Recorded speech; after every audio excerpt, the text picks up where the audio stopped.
11th में। तो मैं सिलेबस बात कर लेते हैं थोड़ा सा।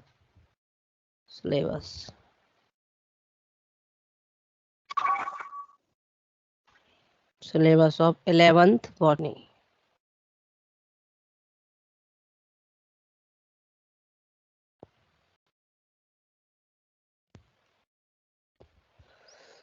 तो यहाँ पे मैं बात करूंगा बेटा, चैप्टर का नाम, अध्याय कौन सा है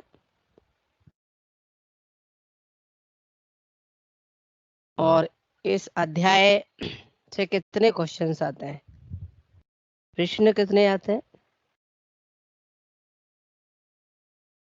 और मार्क्स, अंक कितने मिलेंगे आप लोगों को।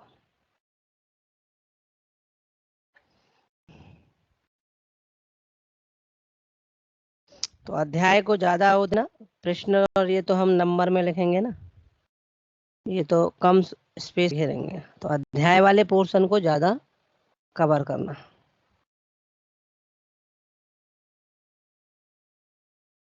तो पहला अध्याय आप क्या पढ़ गए यहाँ पे, कोशिका।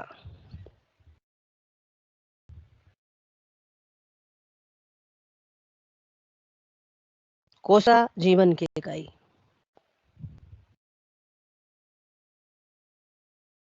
यहां से डाल देना।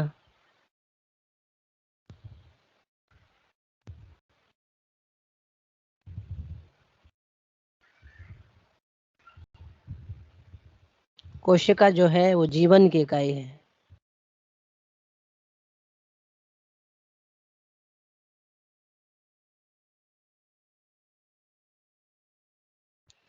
इस अध्याय से बेटा कम से कम क्वेश्चन आपके आते हैं 3 से आपके 4 तक क्वेश्चन आ जाते हैं। एक क्वेश्चन कितने मार्क्स का होता है नीट में, आप सब जानते हो, 4 मार्क्स का होगा। तो 12 से 16 मार्क्स आपके इसमें आ सकते हैं। दूसरा जो अध्याय हम पढ़ेंगे बहुत इंपॉर्टेंट है, दूसरा अध्याय भी, कोश का चक्र और कोश का विभाजन।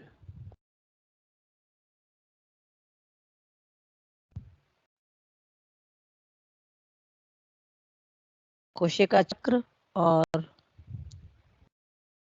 कोश का विभाजन।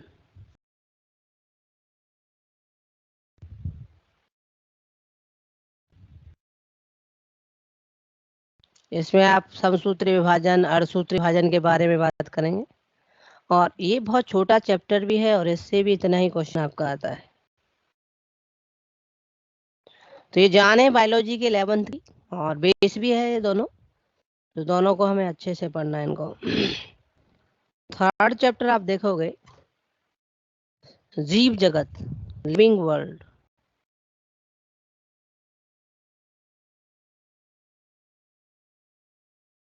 जीव जगत से भी आपका क्या है, एक 0, इस बार 1 भी नहीं आया था तो मैं 0 भी दूंगा ऐसे। 0 से 1 क्वेश्चन आपका आता है, तो ये 4 मार्क्स का एक क्वेश्चन इससे आपका आता है।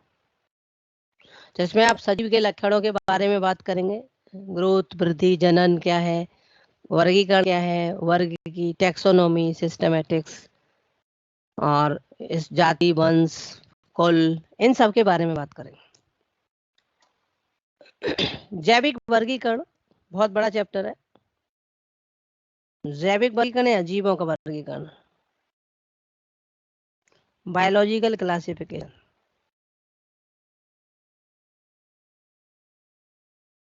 चैप्टर काफी, ये समुद्र है बायोलॉजी का, इसको कितना भी पढ़ा लो इसका एंड नहीं हो सकता। लेकिन फिर भी हम ऐसे एनसीईआरटी से थोड़ा बहुत ज्यादा पढ़ाएंगे, क्योंकि एनसीईआरटी में कुछ भी नहीं दे रखा है, इस चैप्टर में बहुत कम दे रखा है। ठीक है, तो इस चैप्टर से भी आपके क्या है 3 to 4 क्वेश्चंस आपके मिल जाते हैं। ये भी आपका क्या है 12 to 16। तो इसमें आप 4 जगतों के बारे में बात करेंगे, मतलब किंगडम सिस्टम क्या होते हैं, 2 जगत, 3 जगत, 4 जगत, 5 जगत, 6 जगत। मोनेरा के लक्षण क्या है, बैक्टीरिया का क्या क्या लक्षण है, बैक्टीरिया में कैसे श्वसन होता है, कैसे जनन होता है, पोषण कैसे होता है, कौन सा यू बैक्टीरिया है, कौन सा आर्की बैक्टीरिया है, साइनोबैक्टीरिया, माइकोप्लाज्मा के बारे में बात करें। तो मोनेरा पढ़ लिया, प्रोकैरियोट का जगत। उसके बाद इस जगत में आप बात करेंगे प्रोटिस्टा, बेटा अपना माइक बंद करो, क्योंकि आपका वीडियो लगा हुआ है, रिकॉर्डिंग लगा हुआ है, तो वो गड़बड़ करेगा। ठीक है, तो आप इसमें बात करेंगे प्रोटिस्टा की, जिसमें आप एक कोश के जलीय यूकेरियोट की बात करेंगे। ठीक है, तो ये भी आपका बहुत बड़ा है, इसमें भी 3 पढ़ेंगे आप।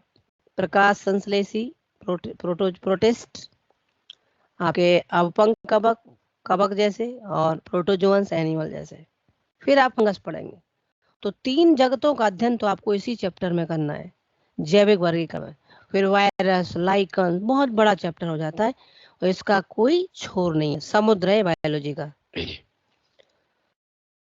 नेक्स्ट आप देखोगे जैविक वर्गीकरण के बाद आप आ जाओगे जो अकॉर्डिंग टू आकाश का जो वो है, पुष्पीय पादपों के आकार की।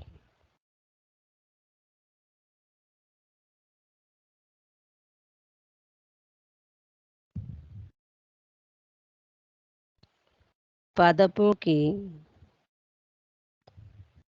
आकार की, आकार की का मतलब होता है बाहरी लक्षण, बाहरी रूपरेखा का अध्ययन, जो भी मैंने पढ़ा दिया है वैसे RM2 वालों को, पहले जो बच्चे हैं। तो इसमें जड़, तना, पत्ती कैसी दिखती है, उनके क्या लक्षण है, क्या रूपांतरण होगा जड़ का, तने का, पत्ती का, पुष्प पुष्प कैसा होगा, फल कैसा होगा, पुष्प क्रम क्या है, पुष्प के क्या क्या भाग हैं, बीजांडन्यास किसे बोलते हैं, ये सारी चीज हम पुष्प के पार्टों को भी पढ़ेंगे। क्लैक्स, कोरोला, एंडोशियम, गाइनोशियम। उसके बाद हम फिर कुछ फैमिली भी पढ़ेंगे, इसमें 4 फैमिली जो आपने बच्चों ने मोस्टली पढ़ी है, वापस भी पढ़ेंगे आप। ठीक है, जैसे आप देखेंगे 4 फैमिली ब्रेसिकेसी है, ब्रेसिकेसी, सोलेसी, लिलिएसी, फेबेसी, और पोएसी जो मैंने आपको पढ़ाया था नोट इन योर सिलेबस। तो इस चैप्टर से सीधा उदाहरण से क्वेश्चन आता है, एग्जांपल्स। तो 2 से 3 क्वेश्चन इससे आपके आते हैं, 3 आ ही जाते हैं जनरली। तो ये आपका जो चैप्टर है 8 to 12 क्वेश्चन, छोटा चैप्टर है ये भी। पुष्पीय पौधों की शारीरिक,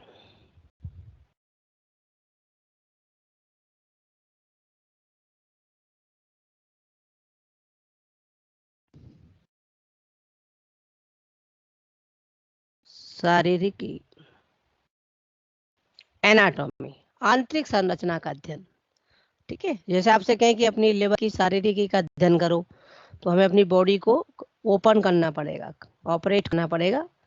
फिर अब लंग्स, लिवर, जो भी है, हार्ट, तो किसी भी संरचना का आप आंतरिक संरचना का स्टडी कर सकते हो, जिसे हम इंटरनल मॉर्फोलॉजी भी बोल सकते हैं, आंतरिक आकार की।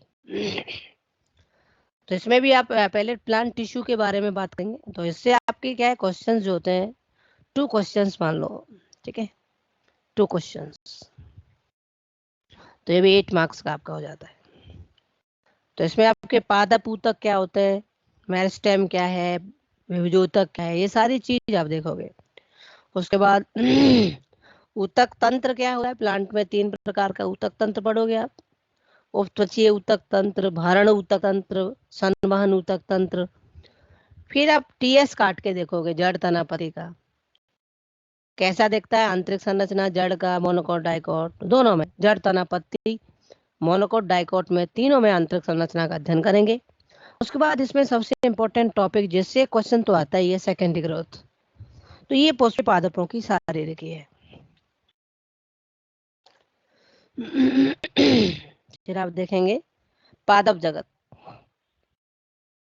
तो पादप जगत में आ जाएगा वनस्पति जगत, पादप जगत, प्लांट किंगडम, वनस्पति जगत या पादप जगत।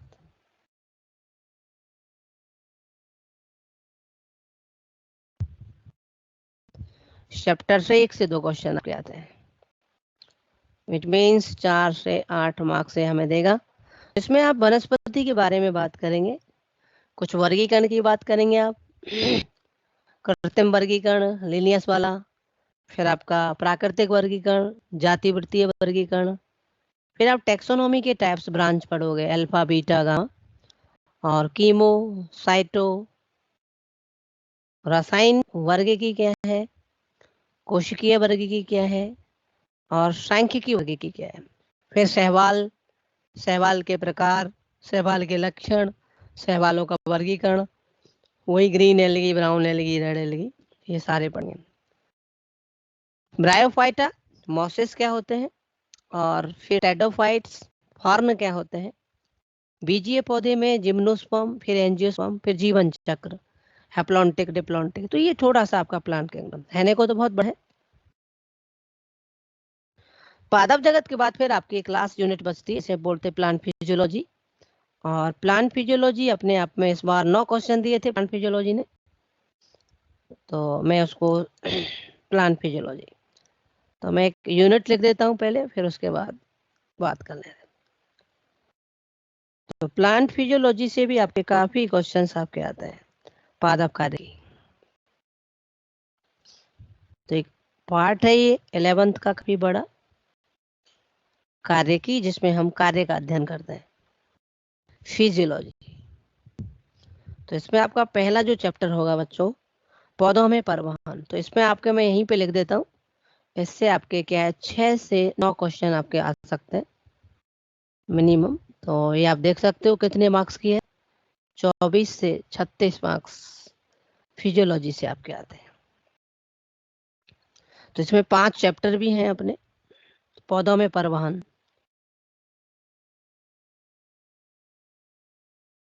तो पहला जो चैप्टर आप देखोगे,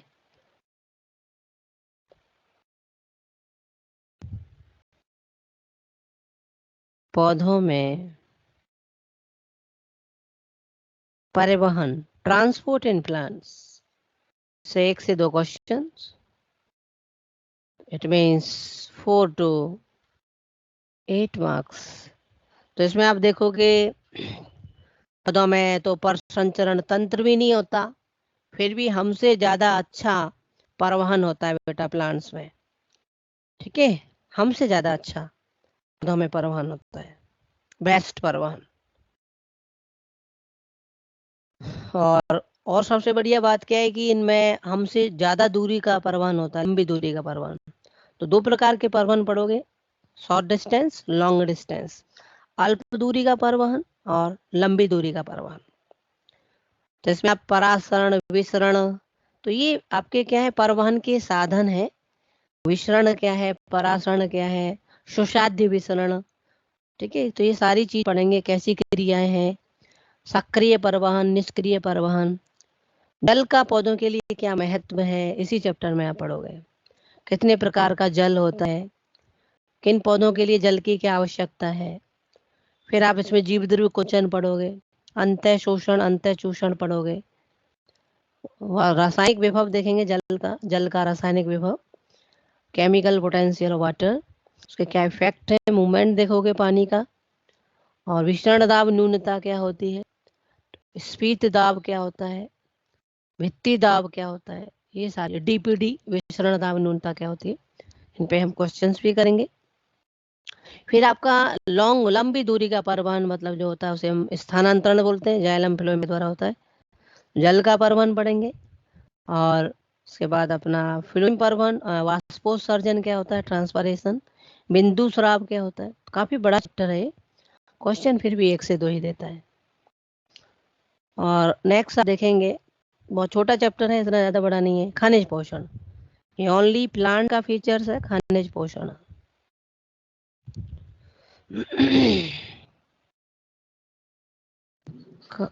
खनिज पोषण सर कितने टाइम हो जाएगा उस तक? क्या सिलेबस? हाँ सिलेबस तो टाइम से आप ही देखो, पता नहीं अगली बार भी एग्जाम कब होगा, टाइमली होगा, तो मान के चलो हाँ मार्च तक मान लो।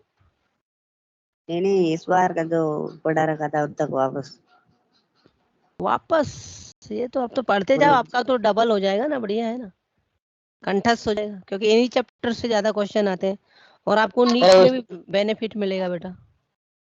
उसी को पढ़ाएंगे, हमें पढ़ाया है उसी को। हाँ बिल्कुल बिल्कुल, ठीक है ना। तो आप तो क्लास मत छोड़ना बेटा, कोई भी बच्चा, ये जाने की नहीं, हमें तो सब कुछ था, ये भूल जाना, हर बार नया मिलता है बेटा। ओके सर नोट्स वही रहने दो पहले वाले। नोट्स मुझे नहीं पता मैंने क्या लिखवाया था। नहीं वैसे सर अब हम डबल बनाकर हम क्या करें? हाँ नहीं आप मत बनाना, हाँ वही तो कह रहे हैं, समझ लेंगे क्लास में। समझते जाना बेटा, देखो ओके। उधर जूलॉजी में भी आपका टिश्यू बायोमोलिक्यूल बहुत महत्वपूर्ण है, हाँ, ठीक है। हाँ, तो आपका तो ये बहुत एक एक गोल्डन चांस है आपको, ठीक है। ओके। क्लास छोड़ना नहीं है, अच्छे से उसको हैंडल करना है, क्वेश्चन करना, साथ साथ आपको मजा आ जाएगा और, ठीक है। और अब आपका बैच कंटिन्यू है आज से, यस। अब बैक नहीं होगा, ओके। Okay sir. तो आपको कोई किसी को भी हर सब्जेक्ट में आपको वही रिवाइज होगा और अच्छे से होगा तो बढ़िया होगा आपका। और नीट में भी बेनिफिट आपको मिलेगा जो आपका वापस चैप्टर हो रहे हैं, ठीक है। Yes sir.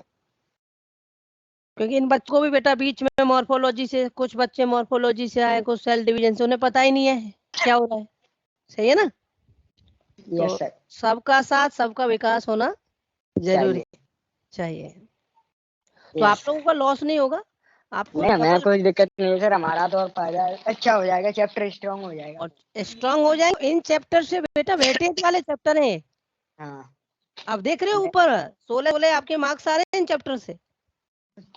अगर चैप्टर बायोमोलिक्यूल देखोगे आप, टिश्यू देखोगे तो काफी मटेरियल है, बेस जान है ये चैप्टर अच्छे से समझ में आ गए तो पूरी बायोलॉजी समझ में आ जाएगी। सर चैप्टर भी थोड़ा लेंदी है तो। हाँ बिल्कुल। खनिज पोषण में भी सेम आपका क्राइटेरिया रहेगा, वही 4 से 8 सारी फिजियोलॉजी में यही रहेगा। नेक्स्ट चैप्टर आप सबसे अच्छा जानते हो, प्रकाश जो संश्लेषण। बढ़िया है, चैप्टर से कितने नंबर का आता है?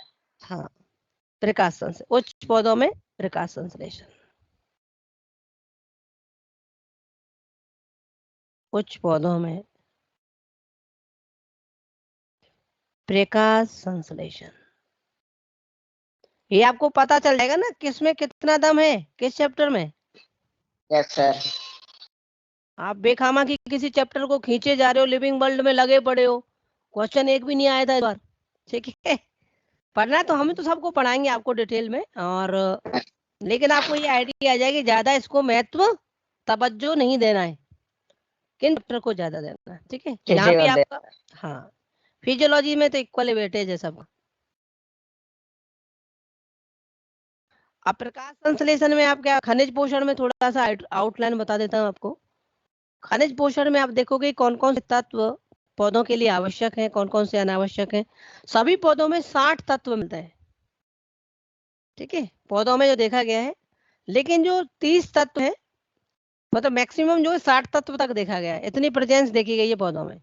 और 30 तो सब में मिलते हैं, 30 एलिमेंट। और 30 में से 17 क्या होते हैं, आवश्यक होते हैं। उनके बगैर तो जीवन चलेगा ही नहीं, आगे नहीं बढ़ेगा। और इन 17 तत्वों को आप 2 श्रेणियों में बांटोगे। एक आपका बृहद सूक्ष्म आपके तत्व होते हैं, पोषक तत्व, और एक सूक्ष्म पोषक तत्व, मैक्रो एलिमेंट, माइक्रो एलिमेंट। और एक 8 होता है, एक 9 होता है। ये भी इस पे क्वेश्चन आया होता, लेकिन उन खुद का ही गलत था पूछने वालों का, ठीक है। तो मैं आपको ट्रिक बता दूंगा याद करने की, मैक्रो का याद कर लेंगे, माइक्रो खुद याद हो जाएगा, ठीक है। सर तो इसमें मैं आपको बहुत सारे ट्रिक्स बताऊंगा, तो वो ट्रिक से आपके क्वेश्चन हो जाएंगे। खनिज पोषण में किन तत्वों के क्यों हम तत्वों को आवश्यक मानते हैं, और उनके लिए कुछ मापदंड देखेंगे। आर्नोल्ड ने दिए थे, स्टर्टन आर्नोल्ड ने बताया था कि ये तत्व आपके इंपॉर्टेंट होते हैं। नाइट्रोजन फिक्सेशन इसी चैप्टर में पढ़ेंगे आप खनिज पोषण में, तो उससे भी आपका क्वेश्चन आ जाता है। नाइट्रोजन फिक्सेशन, जीवाणुओं के बारे में पढ़ेंगे, ग्रंथिका का निर्माण कैसे होता है, प्रकाश संश्लेषण का इतिहास क्या है। तो इतिहास से भी क्वेश्चन आपके आते हैं जो आपने 10th में प्रयोग किए होंगे। प्रकाश संश्लेषण के लिए CO2, हाँ आप सर। लाइट, ठीक है, क्लोरोफिल आवश्यक होता है। Yes sir. फिर ये क्लोरोफिल, आपका जो प्रकाश संश्लेषण है कहाँ पे होती है प्रोसेस, क्लोरोप्लास्ट में होती है। इसके 2 पद होते हैं मेनली, एक प्रकाश अभिक्रिया होती है, एक डार्क अभिक्रिया होती है। तो प्रकाश की उपस्थिति में आपका ऑक्सीजन निकलेगा, क्लोरोफिल मॉलिक्यूल्स आपका एक्साइटेड होगा, जिससे आपका क्या है ATP NAD बनेंगे, प्रकाशीय फॉस्फोरिलीय कण होगा। तो लाइट रिएक्शन में ऊर्जा बनती है, और अंधकार अभिक्रिया में इसी ऊर्जा का उपयोग होता है, जिससे शर्करा बनती है। तो 3 प्रकार के चक्र पढ़ेंगे, C3 cycle, C4 cycle, cam cycle. और आप कैम साइकिल वैसे है नहीं NCERT में। और फोटो रेस्पिरेशन, प्रकाशीय श्वसन। और आपके फोटो प्रकाश संश्लेषण को प्रभावित करने वाले कारक, तो चैप्टर खत्म हो जाएगा।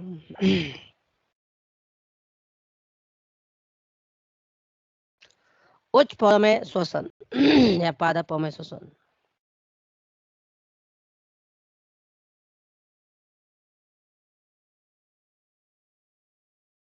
यहाँ से भी वही आना है, 4 से 8 मार्क्स। तो फिजियोलॉजी भी अपने आप में देखो 36 मार्क्स की आई थी इस बार।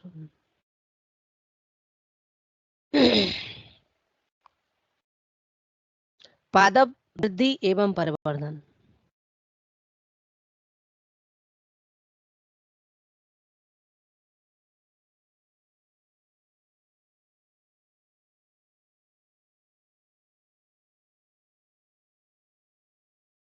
परिवर्धन लास्ट है ये। हाँ, पादपों में श्वसन क्या पढ़ेंगे, श्वसन क्या, पौधे कैसे श्वसन करते हैं, क्या पौधों में भी श्वसन होता है, ये चीज पढ़ेंगे आप।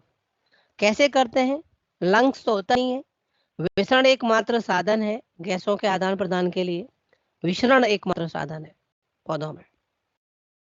फिर ग्लाइकोलिसिस क्या होता है, ग्लाइकोजन का आपका क्या टूटना, ग्लूकोज का पायरुवेट में टूटना ग्लाइकोलाइसिस कहलाता है। सभी जीवों में, अर्थ पे जितने भी प्राणी हैं सब में ग्लाइकोलिसिस होता है। ये कोई छोटा बैक्टीरिया हो या ब्लू व्हेल हो, बिना अपवाद के। तो एकमात्र अवायवीय जीवों में एकमात्र ऑक्सीजन प्राप्त मतलब एटीपी प्राप्त करने का एकमात्र साधन है ग्लाइकोलाइसिस। फिर आप इसमें आप पढ़ेंगे कि फर्मेंटेशन क्या होता है, किण्वन, किण्वन क्या है, इसके प्रकार भी पढ़ेंगे, एल्कोहलिक, लैक्टिक एसिड फर्मेंटेशन। फिर आप वायवीय श्वसन पढ़ेंगे, वायवीय श्वसन में आपका क्रेब्स साइकिल, क्रेब्स साइकिल के बाद इलेक्ट्रॉन परमाणु श्रृंखला। तो रेस्पिरेशन एक उभयचरी पाथवे है, इसके बारे में बात करेंगे। एक संतुलन, एक चार्ट बनाएंगे, बैलेंस शीट बनाएंगे, एनर्जी किससे कितना मिलता है, इलेक्ट्रॉन परमाणु श्रृंखला पढ़ेंगे, और श्वसन क्रियाधार क्या है, श्वसन गुणांक क्या है, रेस्पिरेटरी कोएफिशिएंट, इस पे सीधा क्वेश्चन आता है। कार्बोहाइड्रेट का 1 होता है, फैट प्रोटीन का 1 से कम होता है, श्वसन गुणांक है, ठीक है। और फिर फैक्टर्स दैट इफेक्ट रेस्पिरेशन, ये भी आपका सेम 1 से 2 और 4 से 8 सेम आपका पैकेज है इसमें। तो पादप वृद्धि कैसी होती है, डिफाइंड होती है, अनडिफाइंड होती है, तो इस पे आपका सीधा क्वेश्चन आपका पूछा जाएगा पादप। और एंड में आप देखेंगे कि प्लांट ग्रोथ हार्मोन्स,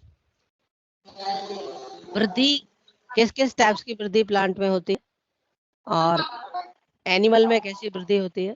पानी दो पीना। बेटा माइक बंद कर दो अपना यार।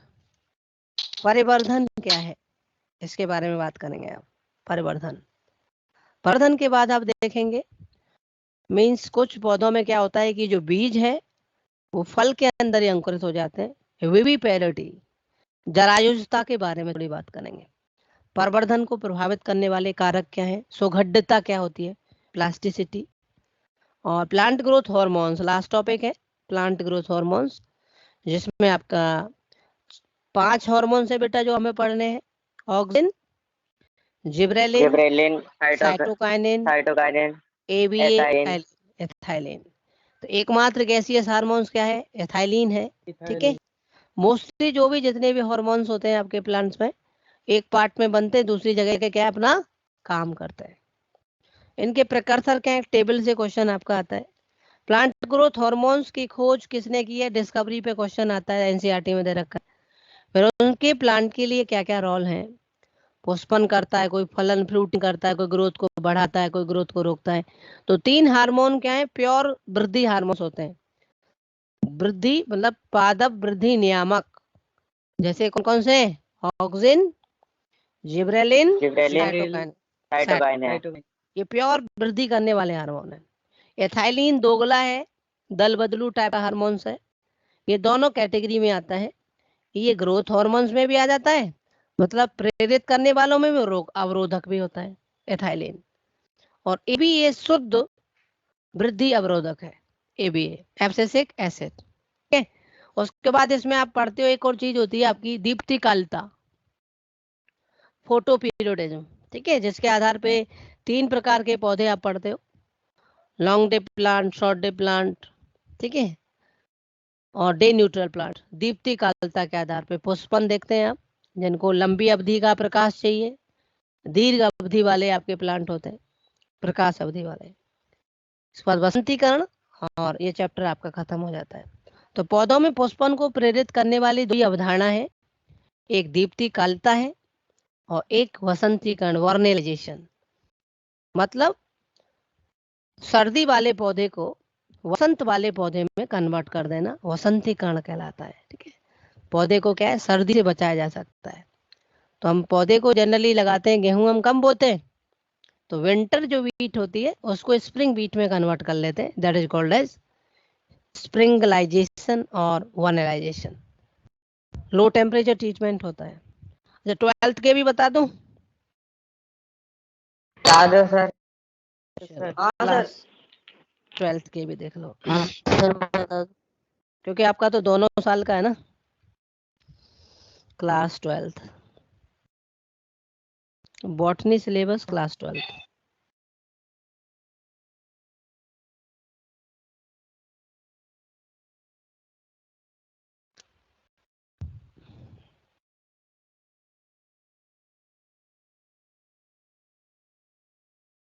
तो आपको कोई कंफ्यूजन नहीं रहेगा हमें कौन कहाँ पढ़ना है, ठीक है। Yes sir. तो आपका चैप्टर पहला है इसमें, और यहाँ पे वही मार्क अंक वो आपके चलते रहेंगे ऊपर से।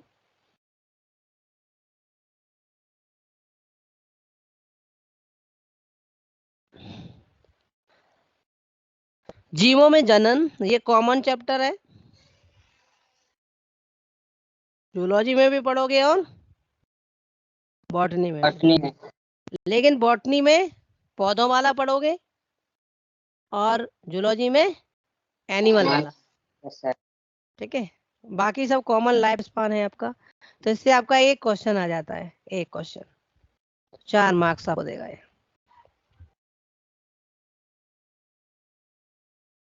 दूसरा आपको पुष्पीय पादपों में जनन। तो इस चैप्टर में आप क्या पढ़ोगे, जीवन चक्र क्या है, जीवन चक्र अपने क्या है, कैसा है, क्या अवधि है, किसको रिप्रेजेंट करता है। तो हर जीव का विशिष्ट जीवन काल होता है, और एक जीव की प्राकृतिक मृत्यु होती है। इसमें जन्म से लेके प्राकृतिक मृत्यु की अवधि के बीच की दूरी को क्या बोलेंगे, अवधि को जीवन काल, ठीक है। तो जीवन काल आपका साइज से, जीव की जटिलता से संबंधित नहीं होता है।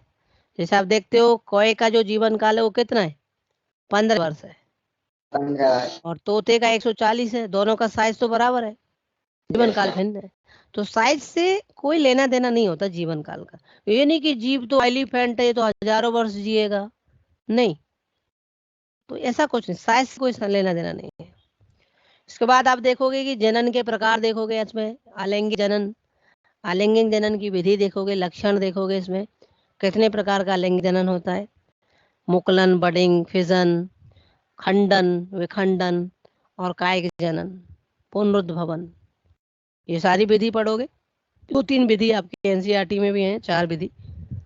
फिर लैंगिक जनन, लैंगिक जनन के लक्षण और लैंगिक जनन की अवस्थाओं के बारे में बात करेंगे आप, किशोरावस्था, जननिक अवस्था और जीर्णमान अवस्था या जीर्ण अवस्था। उसके बाद फिर लैंगिक जनन के घटनाओं के बारे में बात करेंगे, जैसे कि निषेचन पूर्व घटना, निषेचन और निषेचन पश्चात घटना, ठीक है। तो ये सारा इस चैप्टर में आप पढ़ोगे। नेक्स्ट पुष्पीय पौधों में जनन।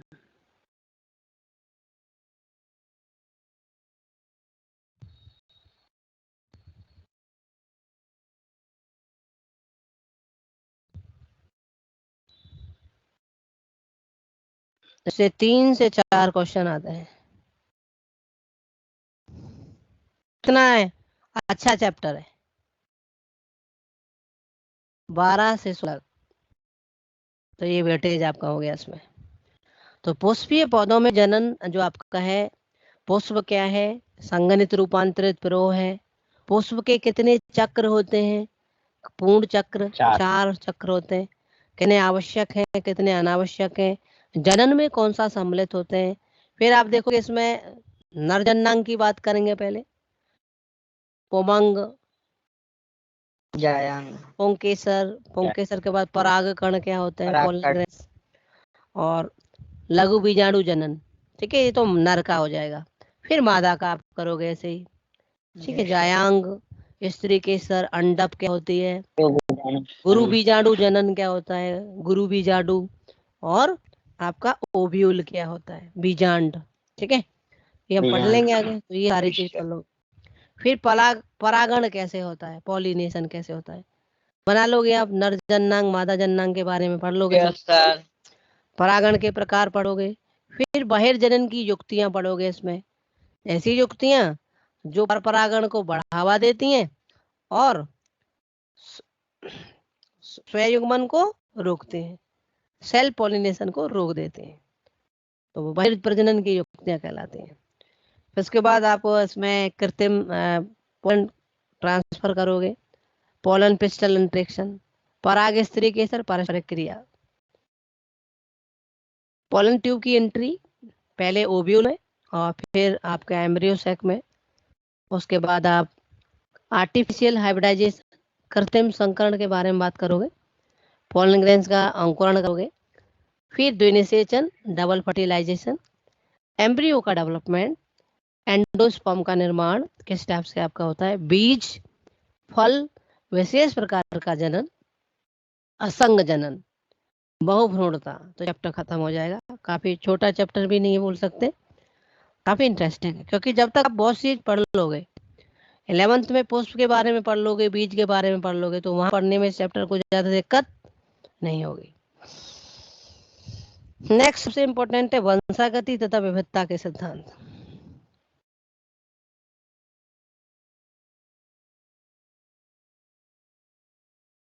वंशागति तथा विविधता,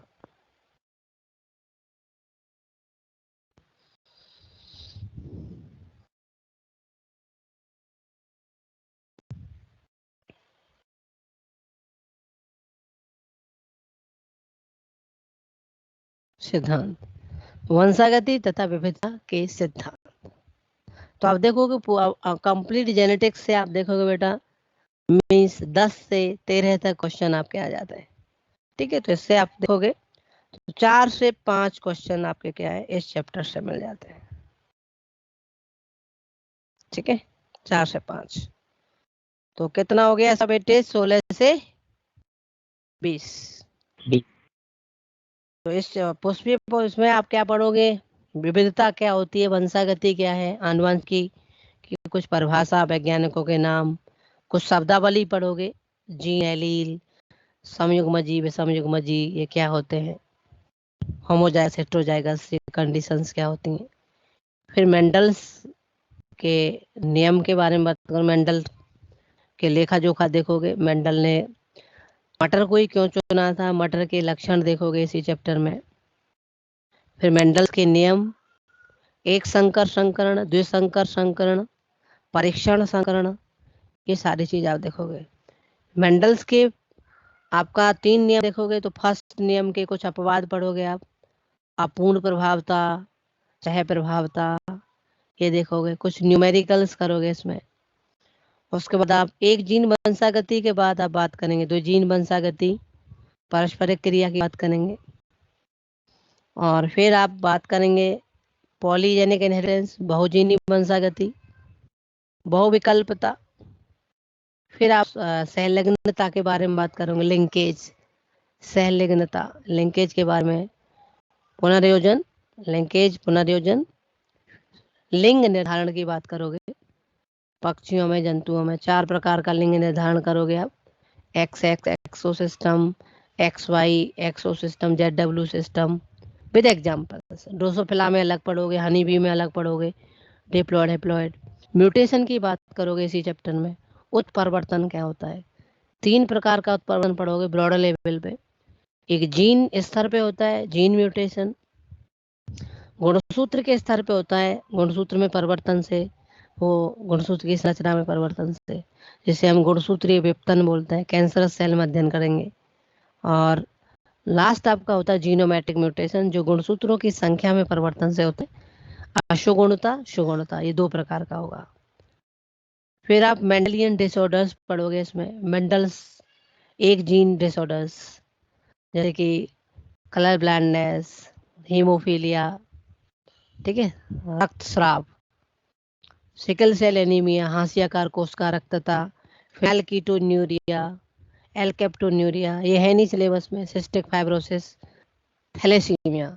तो थैलेसीमिया और PKU, phenylketonuria, sickle cell anaemia, colour blindness, वर्धांतता, कलर ब्लाइंडनेस कोई बोलते हैं, और हीमोफीलिया। तो ये डिजीज, ये आपकी 5 एनसीईआरटी में दे रखे हैं। ठीक है, मैं दोबारा बताता हूँ क्या क्या है एनसीईआरटी वाली। हीमोफीलिया, जिसमें रक्त बहता रहता है रोगी का, क्योंकि रक्त को स्कंद करने वाले प्रोटीन्स का अभाव होता है व्यक्ति के अंदर।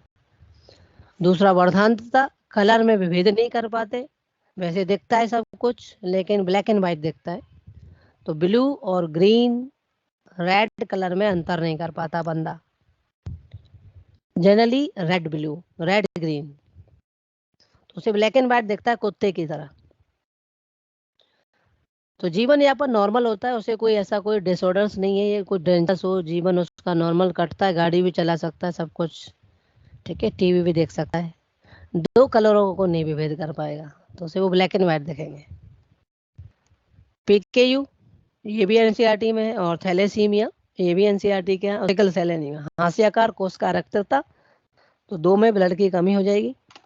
फिर गुणसूत्रीय डिसऑर्डर्स होते हैं, जिसमें आपका Turner syndrome, Klinefelter syndrome, Patau syndrome, ये तो है नहीं सिलेबस में, 3 ही है आपके, लेकिन मैं आपको टेबल बनवा दूंगा। डाउन सिंड्रोम और एक टर्नर सिंड्रोम, क्लाइनफेल्टर।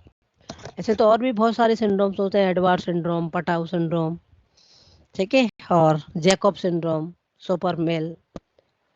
उसके बाद साइटोप्लाज्मिक इनहेरिटेंस थोड़ा सा, तो ये चैप्टर खत्म हो जाएगा। तो काफी इंटरेस्टिंग चैप्टर है और अच्छा भी है। नेक्स्ट आप बात करेंगे बच्चों, नेक्स्ट जो चैप्टर है आपका,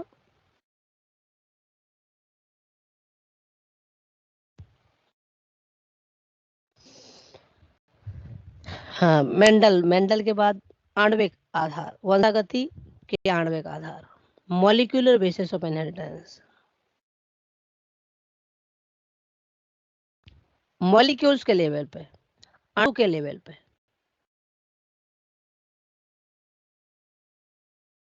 डीएनए के लेवल पे। तो काफी अच्छा चैप्टर है आपका। तो इस चैप्टर से आपके बेटा 5 से 7 क्वेश्चन आते हैं, ठीक है, 5 से 7, तो कितना हो जाएगा ये, 20 से 28, ठीक है। तो मिनिमम देख लो 9 क्वेश्चन हो गए आपके जेनेटिक्स, मैक्सिमम 12-13 क्वेश्चन हो जाते हैं, ठीक है। तो काफी ये भी बहुत बड़ा चैप्टर है, इसमें डीएनए के बारे में बात करेंगे, न्यूक्लिक एसिड की खोज किसने की है, डीएनए में क्या क्या अवयव होते हैं, नाइट्रोजनी क्षार क्या है, नाइट्रोजनी क्षार के कितने अवयव होते हैं, फॉस्फेट वगैरह वगैरह, न्यूक्लियोटाइड्स, जो न्यूक्लियोटाइड है उसके क्या अवयव होते हैं, नाइट्रोजनी क्षार होता है जो बायोमोलिक्यूल में आपने पढ़ा होगा, एडेनिन, प्यूरिन, पिरिमिडीन क्षार कौन सा है, एडेनिन क्षार मतलब पिरिमिडीन, प्यूरिन क्षार कौन सा है, पेंटोज शुगर और फॉस्फेट। उसके बाद आप निर्माण करोगे पॉलीन्यूक्लियोटाइड चेन का इसी चैप्टर्स में। चारगाप नियम पढ़ेंगे, चारगाप नियम, बेस पेयरिंग जो रूल्स था, डीएनए का डबल हेलिकल मॉडल, वो भी आप 11th में भी पढ़ लोगे, ठीक है, बायोमोलिक्यूल्स में पढ़ भी लिया होगा कुछ बच्चों ने, डबल हेलिकल मॉडल। उसके बाद आप देखोगे डीएनए की जो आनुवंशिक पदार्थ है उसकी खोज के लिए कुछ आपके प्रयोग पढ़ोगे, ट्रांसफॉर्मेशन क्या है, रूपांतरण, ग्रिफिथ प्रयोग, ग्रिफिथ का प्रभाव पढ़ोगे, हसे चीज का प्रयोग पढ़ोगे जीवाणु भोजी पर, आरएनए वर्ल्ड पढ़ोगे, आरएनए जगत बारे में बात करोगे, ठीक है, और डीएनए पैकेजिंग के बारे में बात करोगे, डीएनए संवेस्ट। Hello sir. हाँ बेटा, सर ये हम लोग पढ़ चुके, तो फिर से पढ़ें क्या? क्या ये वंशागति के आणविक आधार? नहीं सर, ये सेल वाला चैप्टर जो आप कंटिन्यू करोगे तो। हाँ वो पढ़े, दोबारा से पढ़ेंगे। अभी ज्वाइन किया क्या आपने? नहीं सर, ये जो हम लोग का हो गया है न्यू RM2 बैच में, तो ये हाँ, जिनका हो गया है वो आराम से अपना रिवाइज करेंगे बैठ के, उसी क्लास ओके को सर। क्लास सब करेंगे बेटा, ओके सर। ठीक है ना? हाँ सर। तो वंशा गति के आणविक आधार देखो, अभी आपको पता नहीं है, जैसे आप क्वेश्चंस करोगे फिर भी कमी निकलती है कि नहीं? यस सर, निकलती है। हाँ सर। तो आपको यस तो सर, ये निकलती है। मौका मिल रहा है कि ठीक है ना? हाँ सर। तो वापस से ऐसे थोड़ी दोबारा थोड़ी पढ़ाया जाता है, ठीक है? आपकी स्ट्रेंथ कम थी तो इसलिए आप लोगों को क्या फिर वापस पढ़ाया जा रहा है। तो अब ये मत समझो कि हमें सर सब फिर आगे स्पीड तो बढ़ेगी सर? हाँ आगे चले, फिर सीक्वेंस अब फिर नहीं रुकेगा। स्पीड बढ़ेगी सर आगे फिर? हाँ, और नॉर्मल चलता रहेगा अब तो वंशा नेक्स्ट टाइम से मैं शुरू कर दूंगा। अच्छा, वंशागत देख लो, जेनेटिक्स के दोनों चैप्टर कितने इंपॉर्टेंट है बताओ, ठीक है? 5th को आपका चैप्टर है मानव स्वास्थ्य तथा रोग, ये जूलॉजी में पढ़ोगे। खाद्य उत्पादन में वृद्धि की कार्यनीति, ये इंपॉर्टेंट है, स्ट्रेटेजी खाद्य उत्पादन, तो ये जूलॉजी बॉटनी दोनों में आएगा।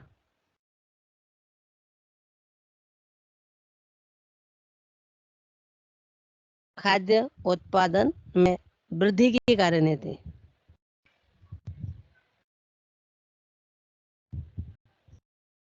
बढ़ोतरी की कार्यनीति, तो ये आधा कुछ जूलॉजी में पढ़ोगे और कुछ बॉटनी में पढ़ोगे, बॉटनी। ठीक है? इसमें जैसे आपका एनिमल हस्बेंड्री है, ब्रीडिंग है, एनिमल ब्रीडिंग, गाय भैंस गधे घोड़े के बारे में, तो वहाँ जूलॉजी पढ़ोगे। तो प्लांट ब्रीडिंग, पादप प्रजनन, ये हम यहाँ पे पढ़ेंगे। टिश्यू कल्चर के बारे में ये सारी चीज पढ़ेंगे। तो इस चैप्टर से आपका क्या है बेटा, 1 से 2 क्वेश्चन आपके आते हैं, ठीक है? 2 तो आ ही जाते हैं। तो ये आपका 2 से 3 लिख लो, इसमें दोनों इंपॉर्टेंट है। 2 से 3 तो 8 से 12 क्वेश्चन। प्लांट ब्रीडिंग होती है तो हर चीज के लिए, डिजीज के लिए, रोग के लिए प्लांट ब्रीडिंग करोगे आप, रोग को कम करने के लिए, पेस्ट को मारने के लिए, प्रे को मारने के लिए, बायो फोर्टिफिकेशन करोगे। फिर आपका टिश्यू कल्चर पढ़ोगे, प्लांट टिश्यू कल्चर, चैप्टर खत्म हो जाएगा। कितनी जनसंख्या हमारी भूख से पीड़ित है, ये सारी चीज यहाँ पे बात करोगे। 6 चैप्टर जो आपका है मानव कल्याण में सूक्ष्म जीव, बहुत छोटा चैप्टर है लेकिन ये भी 3 क्वेश्चन देता है, 2 से 3।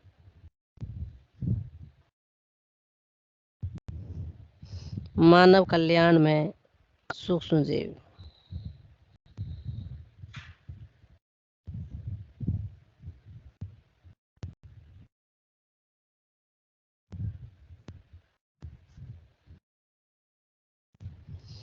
दो से 3 क्वेश्चन, 8 से 12। लास्ट आपकी ऐसी यूनिट बचती है जैसे आपने 11th में बताया था, इकोलॉजी, पारिस्थितिकी, पारिस्थितिक।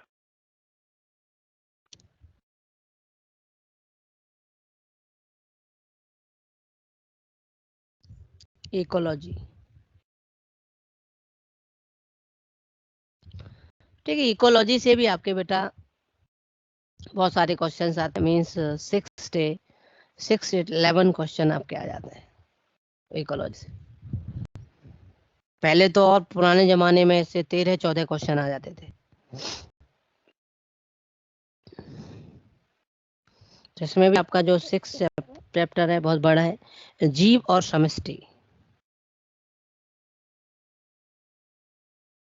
4 चैप्टर हैं इसमें इकोलॉजी में, जैसे फिजियोलॉजी में थे ऐसे ही। जीव, ऑर्गेनिज्म और पॉपुलेशन, जीव और समष्टि।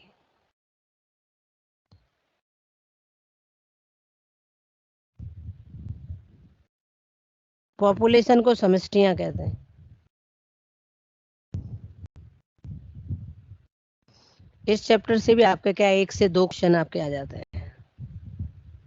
4 से 8। सबका यही हाल होगा। 1 से 2, 1 से 2। परितंत्र, इकोसिस्टम,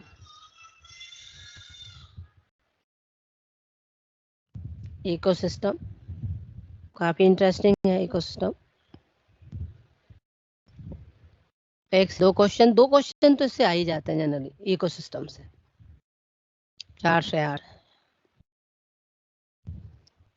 अब देखें तो देखो, ओवरऑल देखें तो देखो 24 से 44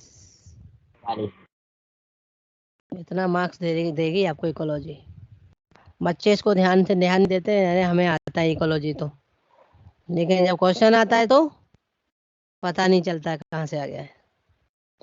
जो भी थोड़ा नीचे कर, हाँ स्क्रीनशॉट ले रहा। ठीक है, ये आपके पास पहुंच जाएगा।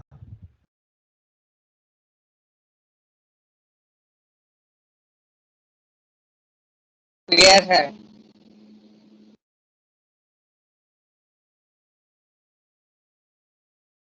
हो गया सर, हो गया। ठीक है, जीव नहीं, जैव विविधता लिख लो। जीव विविधता, जैव विविधता एवं संरक्षण, बायोडायवर्सिटी,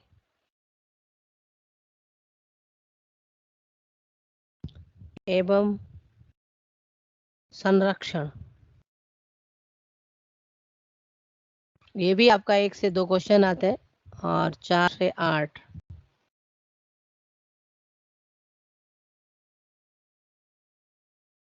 चार से 8 ठीक है। तो इकोसिस्टम में आपके यहाँ पे जीव समष्टि में क्या पढ़ोगे, जैसे कि इकोलॉजी क्या है, पहले चैप्टर में 7वें में इकोलॉजी टर्म्स किसने दिया है, किसने इकोलॉजी के बारे में बताया है, किसने एक्सप्लेन किया है, परिभाषा किसने दी है। ठीक है, फिर आपके इकोलॉजी की कुछ यूनिट है, हिरार्की पढ़ेंगे आप, पदानुक्रम। सबसे पहले आप जीव, फिर आपका समष्टि पॉपुलेशन, फिर समुदाय, फिर परितंत्र, फिर आपका बायोम, ये सारी चीजें आप पढ़ोगे। 7 यूनिट होती हैं, हमें लेकिन 4 ही पढ़ने हैं। तो दिन रात कैसे होते हैं, तो इकोलॉजी में ये सारी चीज हमें पढ़ना है। बायोम क्या होते हैं, स्थलीय बायोम के बारे में बात करेंगे हम, टुंड्रा टैगा। ठीक है, और फिर आवास के बारे में बात करेंगे, निकेत क्या होता है, प्रोफेशन जो है, और फिर अवायवीय कारक जो आपके मतलब अजैविक कारक, मतलब नॉन लिविंग कारक जैसे हैं आपका जल, प्रकाश, लाइट, मिट्टी, मृदा के बारे में, तो इन सारे के बारे में, टेम्परेचर, ताप। तो 4 कारक पढ़ने हैं आपको, 4 अजैविक कारक पढ़ने हैं। सबसे पहले आपका ताप जल के बाद बात करेंगे आप, जैसे टेम्परेचर, लाइट, और फिर इसके बाद रेस्पॉन्स, सजीवों का इन कारकों के प्रति रेस्पॉन्स। तो उसमें आप संरूपक, समस्थापन क्या होता है, और माइग्रेशन किन जीवों में होता है, प्रवासी जीव की बात करेंगे आप, और निलंबक की बात करेंगे। 4 प्रकार के जीव पढ़ेंगे, रेस्पॉन्स जो देते हैं। ठीक है, उसके बाद फिर आप समष्टि की बात करेंगे, समष्टि के लक्षण क्या होते हैं, जन्म दर, मृत्यु दर। ठीक है, घनत्व, पॉपुलेशन घनत्व क्या होता है, वृद्धि वक्र के बारे में बात करेंगे। 2 प्रकार के वृद्धि वक्र आप पढ़ते हो यहाँ पे इस चैप्टर में, जीवन समष्टि वाले की बात कर रहा हूँ मैं। ठीक है, एक लॉजिस्टिक ग्रोथ होती है, एक जे शेप, एक एस शेप आपका होता है। ठीक है, तो जीवन हिस्ट्री देखेंगे थोड़ा सा, कि जीव किस किस प्रकार का पैटर्न अपनी लाइफ में अपनाते हैं। और सबसे इम्पोर्टेंट जहाँ से क्वेश्चन आपका आता है, समष्टियों के मध्य जातियों के बीच में इंट्रैक्शन, परस्पर क्रिया, जिसमें आप सहजीवता, सहभोजता, ठीक है, परजीवता, सहोपकारिकता, ठीक है, एमेंसेलिज्म, इसके बारे में बात करें, और स्पर्धा, कंपटीशन बहुत इंपॉर्टेंट है। परतंत्र में आप पढ़ेंगे, आप परतंत्र कितने प्रकार के होते हैं, और परतंत्र के कितने टाइप्स होते हैं बेटा, जलीय, स्थलीय। ठीक है, कौन ज्यादा स्थायी है, किस परतंत्र के कंपोनेंट पढ़ेंगे आप। ठीक है, जैविक अजैविक 2 प्रकार के होते हैं। अजैविक पढ़ लिए थे पहले चैप्टर में, इसमें जैविक पढ़ेंगे। उत्पादक क्या होते हैं, उपभोक्ता क्या होते हैं, प्रथम श्रेणी के, द्वितीय श्रेणी के, सारे टाइप्स भी पढ़ेंगे। डिकम्पोजर्स क्या होते हैं, फिर परतंत्र के कार्य देखेंगे, परतंत्र की क्रियाविधि क्या क्या है। ठीक है, जैसे आप देखेंगे स्ट्रेटिफिकेशन, संरचना, परतंत्र की संरचना में जाति संगठन और स्ट्रेटिफिकेशन। फिर परतंत्र के कार्य देखेंगे आप, कंपोजिशन, ऊर्जा प्रवाह देखेंगे, ऊर्जा फ्लो, डिकम्पोजिशन, उत्पादकता, प्रोडक्टिविटी और न्यूट्रिएंट साइकिल्स। ठीक है, तो डिकम्पोजिशन कैसे होता है, क्या मदद करता है, कितने पद होते हैं, ऊर्जा प्रवाह कितने प्रकार का होता है, उत्पादकता, प्राथमिक उत्पादकता, द्वितीयक उत्पादकता, ये सारी चीजें देखें। किस परतंत्र की उत्पादकता सबसे ज्यादा होती है, हमारा परतंत्र एक साल में कितना CO2 स्थिर करता है। तो ये इकोसिस्टम बहुत इंपॉर्टेंट है आपका। प्राइमेट के बारे में बात करेंगे, प्राइमेट कितने टाइप्स के होते हैं। ठीक है, ऊर्जा का प्राइमेट, संख्या का प्राइमेट, जैव भार का प्राइमेट, उल्टा सीधा, फिर आपका पादप अनुक्रमण, सक्सेशन पढ़ेंगे इस चैप्टर में। ठीक है, सुस्थारंभी, जलारंभी। ठीक है, और फिर आप इसमें न्यूट्रिएंट साइकिल की बात करेंगे, जैव रासायनिक साइकिल से नाइट्रोजन साइकिल तो 11th में पढ़ लिए, कार्बन पढ़ेंगे और फॉस्फेट साइकिल्स पढ़ेंगे, और परतंत्र की सेवाएं और इकोसिस्टम खत्म हो जाएगा। जैव विविधता वाले में जैव विविधता क्या होती है, कितने टाइप्स की होती है, किसने परिभाषित किया है। ठीक है, जीन के स्तर पे होती तो आपका क्या होगा, जेनेटिक बायोडाइवर्सिटी, जाति के स्तर पे जातीय विविधता, और परतंत्र के स्तर पे आपका इकोलॉजिकल बायोडाइवर्सिटी। बायोडाइवर्सिटी कैसी है, इंडिया में कितने जीव हैं, अर्थ पे कितनी जैव विविधता है, भारत में कितनी है, चार्ट बनाएंगे, कुछ पाई चार्ट्स। जैव विविधता के लक्षण की देखेंगे हम, जैव विविधता के क्या क्या लक्षण है आपका, किसने एक्सप्लेन किया है, कहाँ बायोडाइवर्सिटी ज्यादा है, इक्वेटर्स में ज्यादा है, पोल्स में ज्यादा है। ठीक है, तो आप कुछ एक्सपेरिमेंट देखोगे आप, जैसे आपने पॉल इलरिच का हेलीकॉप्टर वाला वायुयान वाला प्रयोग आपने पढ़ा होगा, डेविड टिल्मान के प्रयोग देखेंगे। हम बायोडाइवर्सिटी को क्यों कंजर्व करना चाहते हैं, बायोडाइवर्सिटी का लॉस के कारण क्या है, जैव विविधता की हानि। ठीक है, 4 चतुष्क देखेंगे आप, शैतानी चतुष्क का पंजा। ठीक है, हैबिटेट लॉस, फ्रेगमेंटेशन, अति लो, अब क्या करते हैं आप, बहुत ज्यादा यूज कर ले, अति दोहन। ठीक है, तो ये आपका यहाँ पे देखेंगे, और एक्जोटिक स्पीसीज, विदेशक जाति आ जाती हैं, और सह एक्सटिंक्ट, 4 ये आपके होते हैं। हम जैव विविधता को क्यों संरक्षित करते हैं, फिर संरक्षण के कारण क्या है, एक्सिटू, इंसिटू, जूलॉजिकल पार्क। ठीक है, और ये आप सारे botanical park, biosphere reserve, sanctuary, safari, अफारी सारे देखोगे। ठीक है, सम्मेलन, और लास्ट चैप्टर है बेटा आपका इन पर्यावरणीय के मुद्दे, पॉल्यूशन वगैरह वगैरह, पर्यावरण के मुद्दे, इशू से भी 1 से 2 क्वेश्चंस आपके आते हैं हर बार, 4 से 8। और इस चैप्टर में आप बेटा क्या देखोगे यहाँ पे, ठीक है, पॉल्यूशन, हम अपने एनवायरनमेंट को क्यों प्रोटेक्ट करना चाहते हैं, तो अधिनियम के बारे में बात करें, पर्यावरण अधिनियम कब दिया गया था, हमारी सरकार ने सोचा कि प्रकृति को बचाना चाहिए, भारत में बहुत ज्यादा पॉल्यूशन हो रहा है। पॉल्यूशन क्या होता है, पॉल्यूशन करने वाले कारक के बारे में बात करेंगे आप, पॉल्यूशन के प्रकार पढ़ोगे, वायु प्रदूषण पहले पढ़ोगे, फिर ध्वनि प्रदूषण भी वायु प्रदूषण का भाग होता है, किन किन कारणों से होता है, जल प्रदूषण के बारे में बात करोगे, जिसमें आप जैव बायोमैग्निफिकेशन के बात करेंगे आप, DDT के बारे में, मृदा प्रदूषण के बारे में बात करेंगे, कुछ केस स्टडी भी पढ़ोगे दिल्ली में पॉल्यूशन के लिए, और अहमद खान जिन्होंने प्लास्टिक्स के लिए पॉली ब्लेंड बनाया था। ठीक है, और आपका एक किसान थे आपके, उनके बारे में बात करेंगे, एनवायरमेंटल पॉल्यूशन को कैसे कंट्रोल